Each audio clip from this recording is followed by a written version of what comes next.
Distinguished guests, ladies and gentlemen, good afternoon. Welcome to the 2025 Veterans Day celebration here at the Veterans Honor Park of Lancaster County.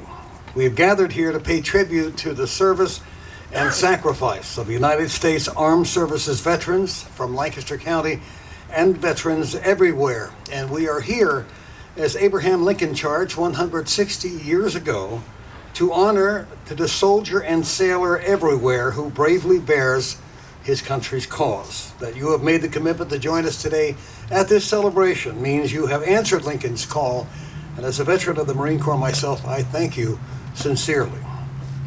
Would you please welcome now Mike Gallion. He is the chaplain for the Sons of American Legion District 10. He is the chaplain of the Sons of America Legion Squad number 56 here in Lititz. Chaplain Gallons, will you deliver our invocation, please? Almighty God, we stand here today to pay tribute to brave men and women, living and dead, who have served their country in the armed forces. Accept our thanksgiving for their sacrifices and the sacrifices of their families, which have purchased for us a free land. Cause us never to take for granted their devotion to liberty. Let our spirits be proud of them. Let their hearts be compassionate and our minds be clear and determined in giving them the honor and respect they deserve. Enkindle within us a flame of selfless, unwavering devotion to duty, that we may never be found wanting in those qualities of spirit and mind which are able to preserve our homes, our communities, and the peace of our nation.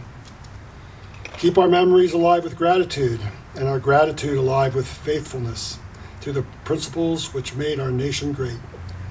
Grant, we pray, joy and fulfillment to those still living, and for those who are at rest, grant your peace. Amen.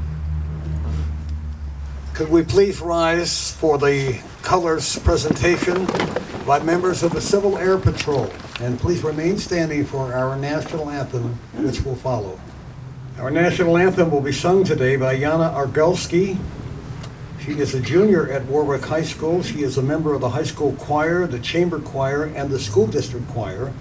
Joining her will be Corey L. McMillian. She's a choir member. She's also the girls wrestling champion at Warwick High School.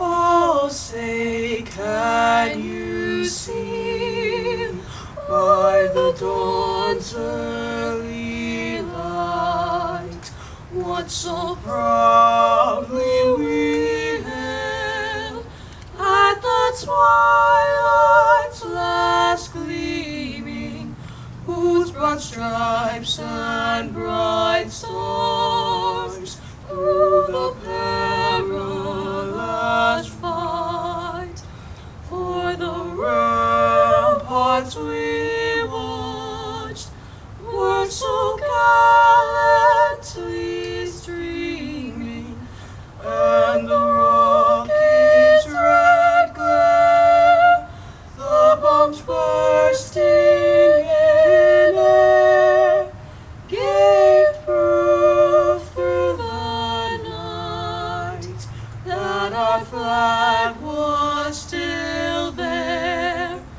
Oh, say does that star-spangled banner yet wave o'er the land of the free and the home of the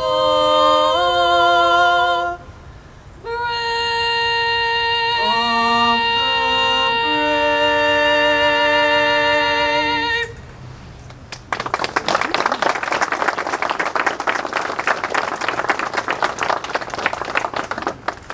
C. David Kramer is a former U.S. Marine, a Vietnam War combat veteran. He led the project from concept to mission accomplished. David, if you're in the audience, I know you are. Thank you very much. Also with us today, a gentleman who worked tirelessly from the very beginning as well. He is the designer of the Veterans Honor Park here, as well as the construction coordinator, the registered landscape architect, and the volunteer extraordinaire. He is also a former United States Army officer, Bob Cornman.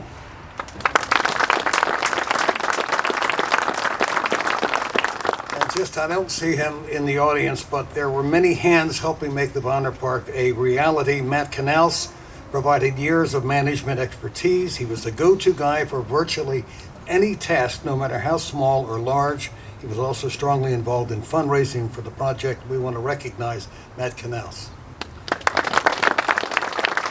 All three gentlemen, they left their jobs. They turned over the chairmanship to someone many of you know. He is Jerry Strathmeyer, 28-year veteran of the U.S. Army, retiring as a Command Sergeant Major with the 28th Infantry Division, part of the Pennsylvania National Guard. He's a former Northern Lancaster County Regional Police Officer and a Warwick Township Supervisor.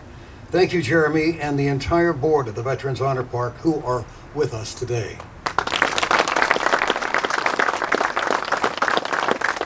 Now we'll continue our program here today. We're going to hear from 4 members of the Civil Air Patrol. They are Civil Air Patrol Jones Composite Squadron at the Lancaster Airport. Each of them will read what it means to be a patriot. We'll hear first from Cadet Colonel Slater Shannon, then from Cadet Tech Sergeant Brendan Ortiz, then from Cadet Chief and Master Sergeant Kevin Heisley, and then from Cadet Airman First Class Theodore Seifenlein. A patriot is willing to fight for American values, even if it means death. A patriot will strongly advocate for the good of his or her country and find solutions to the problems, and is willing to see it through no matter how much work it takes. He will fight tooth and nail and stand strongly to ensure that his country lives on freely. And that is what I think a patriot is. Thank you all.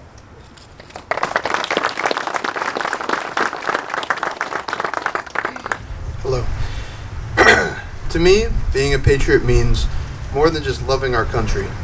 It means living by the values that make it strong. A true patriot shows integrity by standing for what's right, even when it's difficult. They offer volunteer service, giving their time and effort to help others strengthen their community. They strive for excellence, always seeking to make their nation better than it was before. And they show respect for those who've served, for their fellow citizens, and for the principles of our country that it was founded on. Patriotism isn't just pride in where we live. It is the commitment to protect, improve, and uplift the nation that we all share.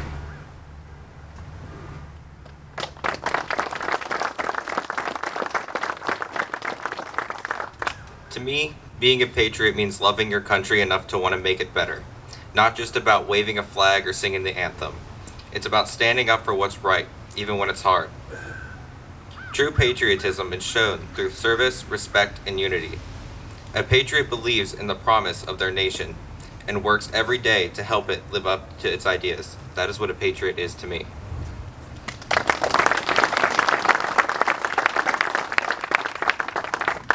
To me, a patriot is caring about your country enough to help it. It is about serving your community through standing up for what's right. Patriots would die for what is right.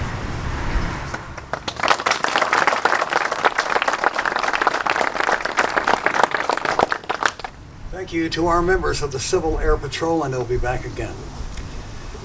Captain Mike Gallings, or Chaplain, that is, Mike Gallings, is here again to look at some of the letters written to veterans from 6th graders. Chaplain. All right, hello again.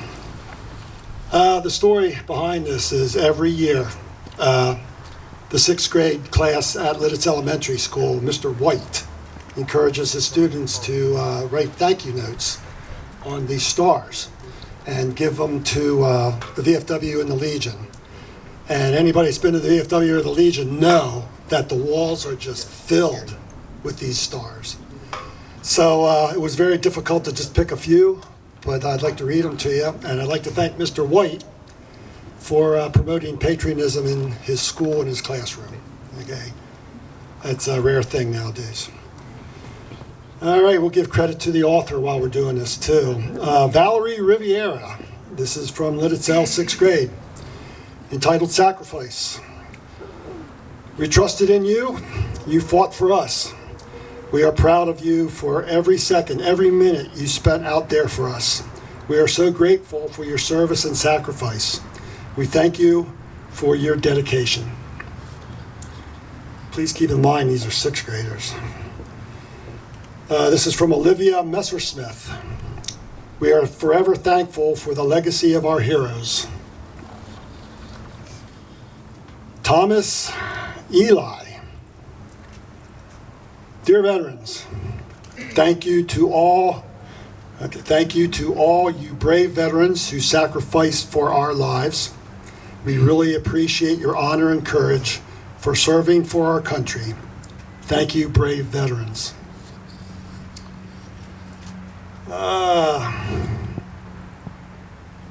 Tyson, sixth grade handwriting. Tyson Sladley, whatever, I'm sorry if that's not your name. Thank you to all the troops that have fought for our country. We are so thankful that you veterans would put your own bodies on the line to save us. To all the fallen troops, may you rest in peace with God at your side. Madison Wark wrote, "Thank you for everything you have done for our freedom. Everyone will always remember you and always be so grateful for you." Sojo Prophet. Thank you to all the brave souls who fought for our country. We will always remember your act of patriotism and your dedication to our country. Olivia Learn wrote a thing entitled Honor Stars. All veterans will always be honored and remembered for everything they did for our country and how they risked their lives for our freedom and justice. And today is about remembering all those men and women that lost their lives fighting for our country. Olivia Learn. Elise Walton. She wrote something entitled In Honor of You. To the veterans and families who have made many sacrifices, thank you so very much. Your service and dedication means a great deal. We celebrate this day in honor and remembrance of you. Rose Stein, very short and sweet. Heroes will live on in our hearts and minds forever.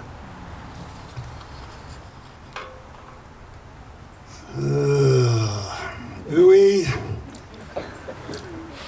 We'll just go with Uwe. Okay. Sixth grade handwriting. Their handwriting may not be all that great, but man, their thoughts and the way they're projecting their message and thank yous is beyond sixth grade. Thank you. Thank you for your service. Thank you for your honor. Thank you for your love for your country. Thank you so much for everything you did.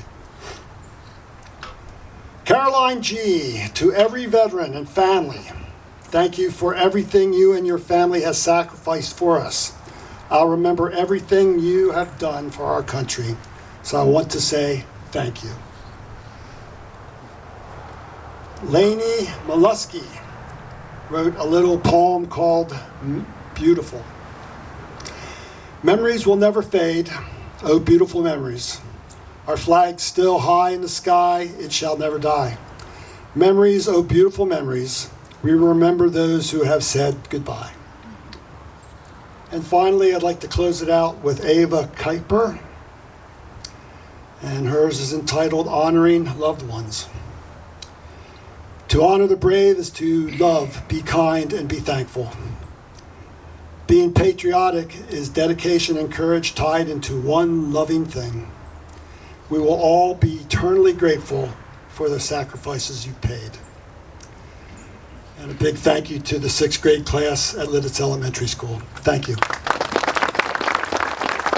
Our keynote speaker today is Senior Master Sergeant Eric C. Stone, an honorably retired U.S. Air Force reservist.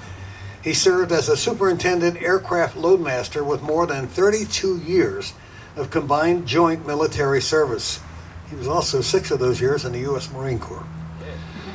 Over those decades of service, he has supervised personnel in many peacetime and combat operations around the world.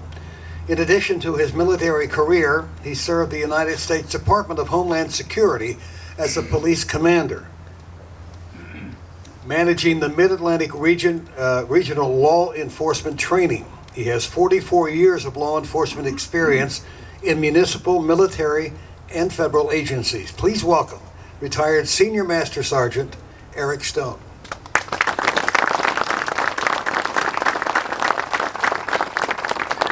Wow, I don't know who that guy is. All right, so I'm going to start. I chose a theme, honoring service through action. And if you've been in the military, you'll understand this. Duty, honor, and courage. Before I begin my speech, I got to be honest with you, I'm truly humbled by the presence of so many Vietnam era and Korean War veterans. Your service to me as a young man, my father was a Vietnam vet, and I truly respected what he did. And I'm going to say this in my speech, but welcome home. All right, I'm truly honored.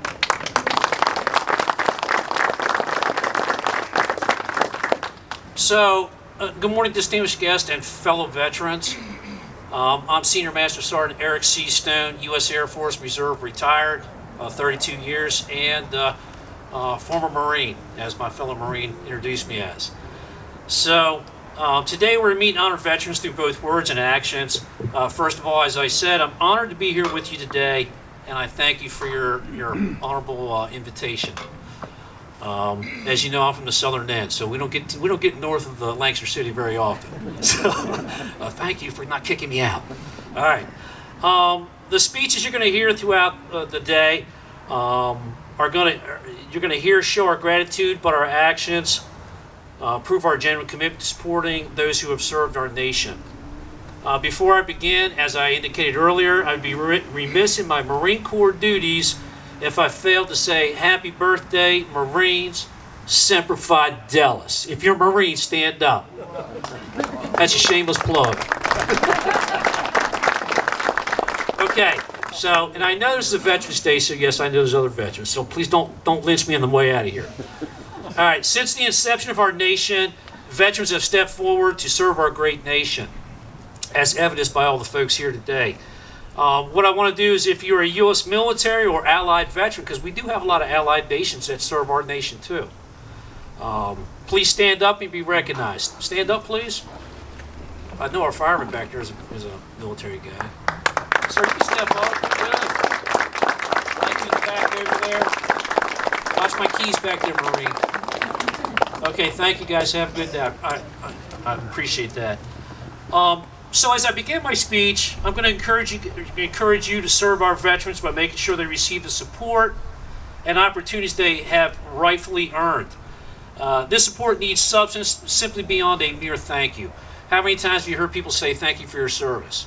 And sometimes it doesn't sound like it's very genuine.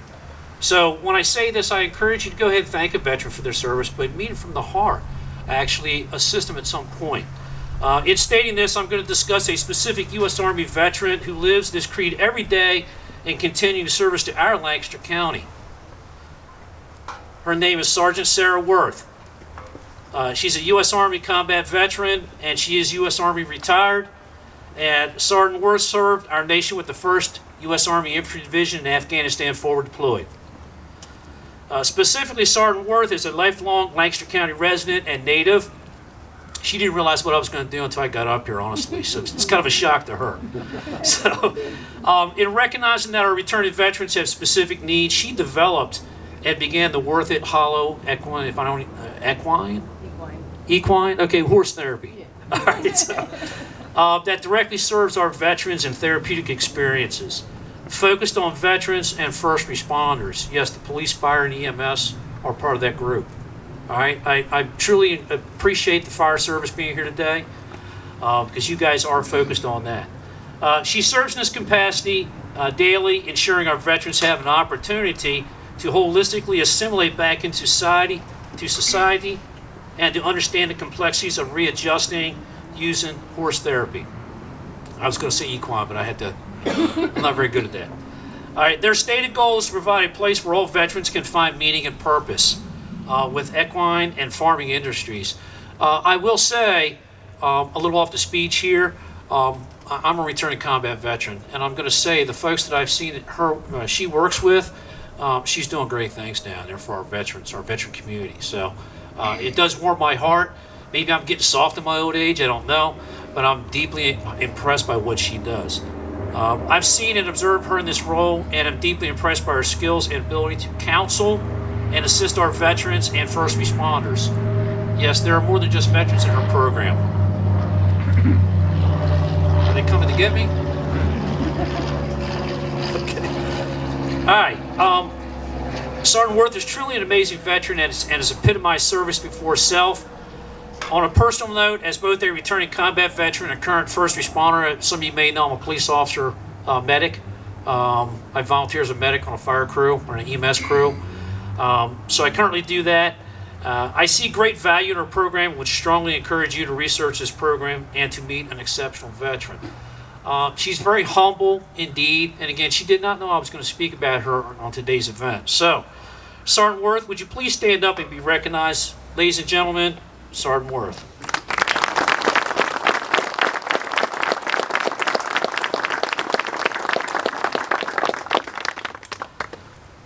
I, for one, am very proud of her selfless dedication in assisting our veterans.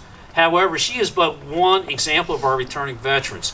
Within our community, as I sat here and watched our community, when you raised your hand, there are several veterans that are here serving our community right now, doing worthy things, helping other veterans, helping the community out, serving as firemen, policemen, several other capacities. So they've served our communities in the past and into the future. So remember this, our veterans, have not stopped coming home. They will keep coming home, and it's our responsibility to welcome them back and show them a welcoming community and a community that cares about what we or they have just encountered.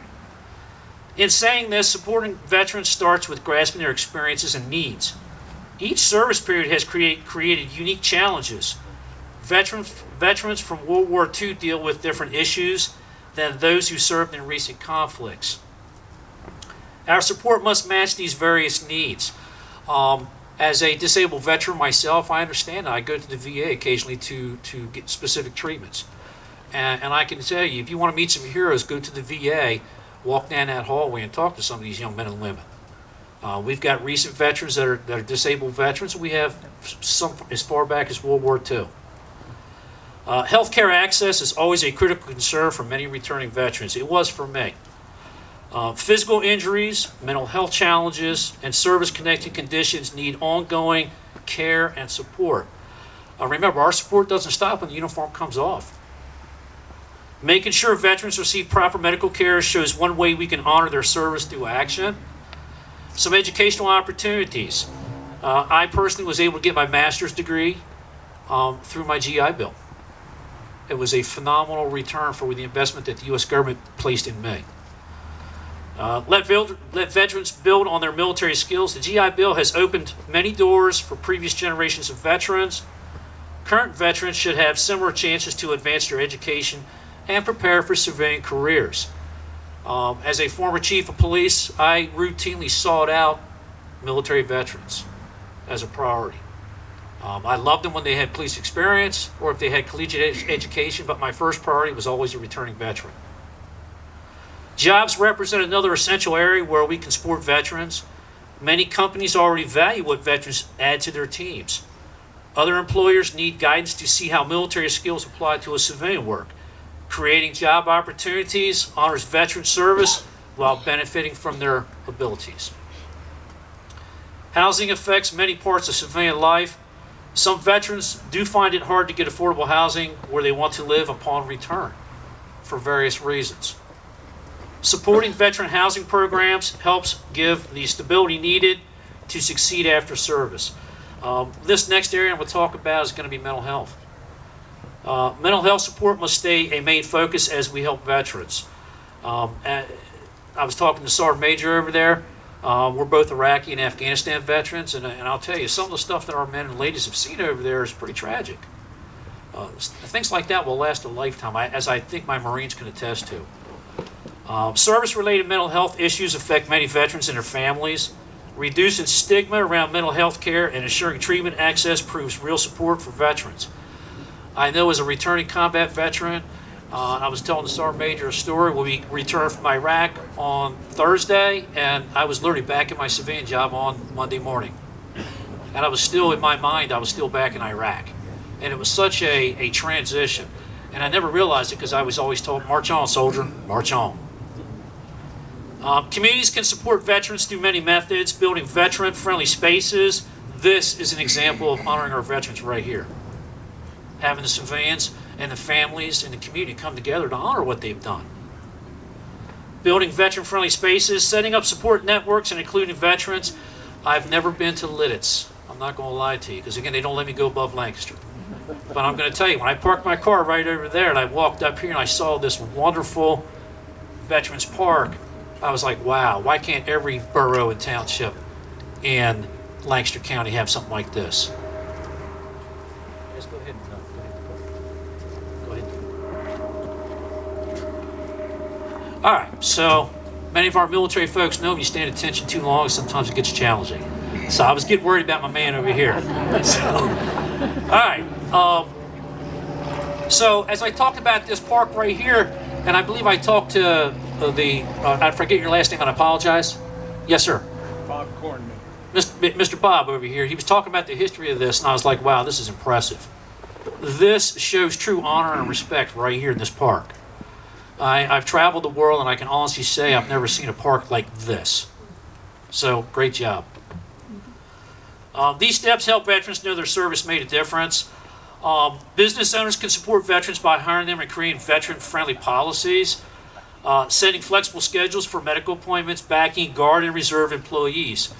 I'm going to say I was kind of that's our newest veteran in the community. I was a Marine on active duty. I did the first Gulf War, but when I got out, I went in the reserves and the Guard. And they bring special challenges to a workplace environment, especially with the families. Significantly, since the first Gulf War in 1991, as a reservist or guardsman, you were considered a strategic asset, never to be pulled out in case of massive war. Well, what happened in 1991? We mobilized hundreds of thousands of reservists and guardsmen to go overseas.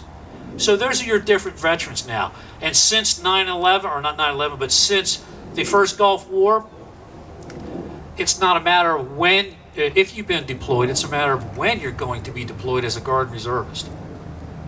So those strategic reserve concepts have kind of gone by the wayside. Now they're actually integrated fully with the active duty forces. So, a lot of times I would watch TV. This is not on my speech. I would watch TV as an Air Force air crewman. I flew 130s and C-5s as a loadmaster engineer. And I knew if I saw something on TV, I personally was going to be deployed within a week or two. And sure enough, that's where I would be. So I can almost predict where I was going to be in the world. And I would tell my wife, well, I guess I'm going to Somalia next week. And it would always happen. So a lot of times they're referred to as twice the citizen, your Guard and Reserves. And I'm not trying to take anything back from our active duty forces. However, again, there's a new veteran in the community. And it's our Guard and Reserves. So they're considered the twice the citizen. And if you are a Guard and Reservist, could you please raise your hand? Good, thank you. All right, I'm almost done here. Don't worry. It's almost over. All right, so you and your neighbors can support veterans by helping veteran service groups. I love the fact that we had the Civil Air Patrol cadets here. One of my last assignments in the Air Force was as a junior ROTC instructor, mentoring and teaching our young youth about the benefits of serving their nation. I heard their speeches, and their speeches are very worthy, but the biggest impact for us is showing them the benefit of having a veteran in the community who cares. That was a major return for us at the high school levels. So, small actions build up to meaningful support. Students gain from learning about veteran services and sacrifices. Again, our CAP cadets back there, thank you for what you did today. It is appreciated. Schools and youth groups can support veterans by sharing their stories in classes and letting veterans talk about their experiences with young folks. I would bring in veterans all the time, as long as it was G-rated. You know, I don't want no crazy stories. But I'm like, let's talk about the benefit of serving your nation in whatever capacity.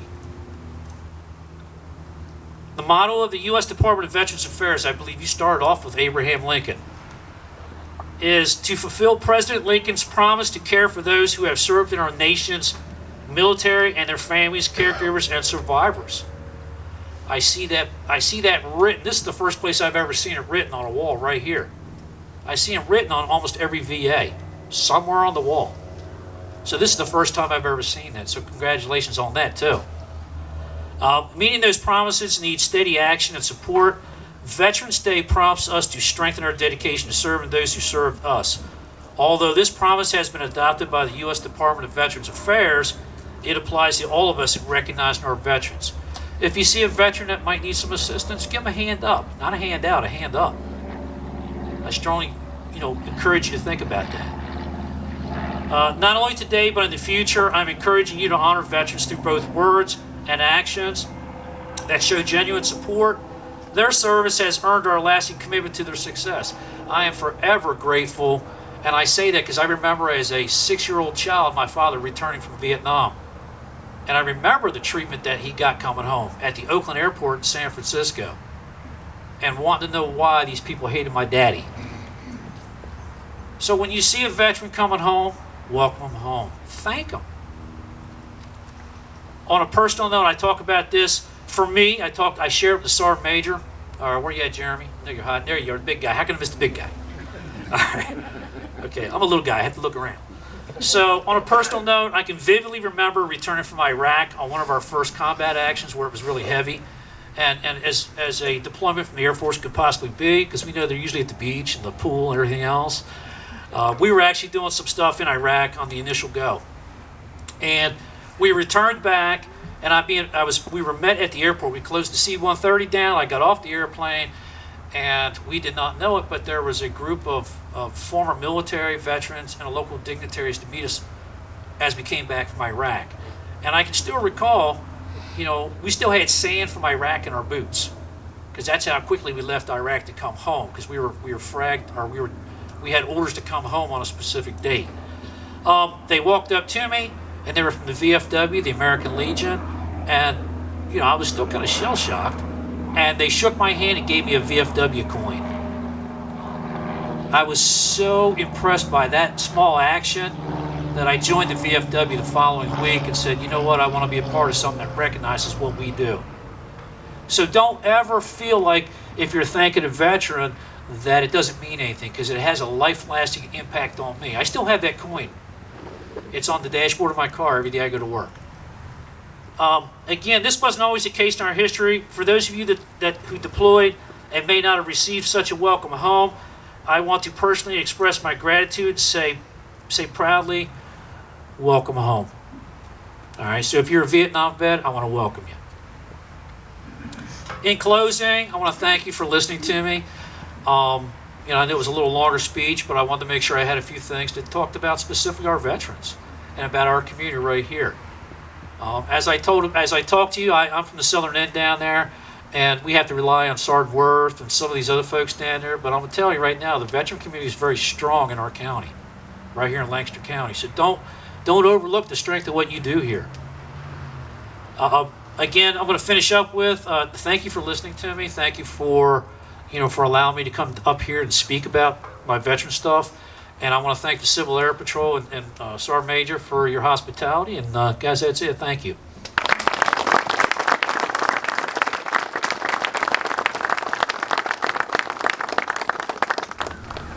If we can recall our Civil Air Patrol cadets to come up for the retrieval of the colors.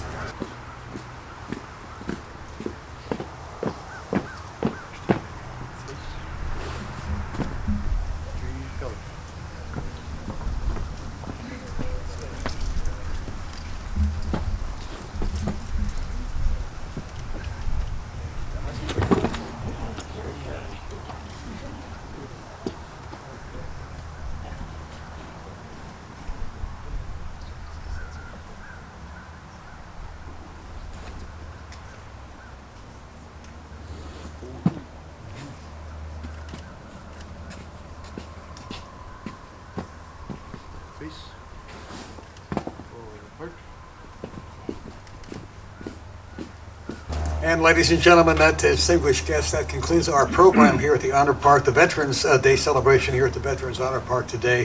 Thank you very much for taking part in this special occasion, and have a good, safe trip home. We hope to see you again next term. Happy Veterans Day.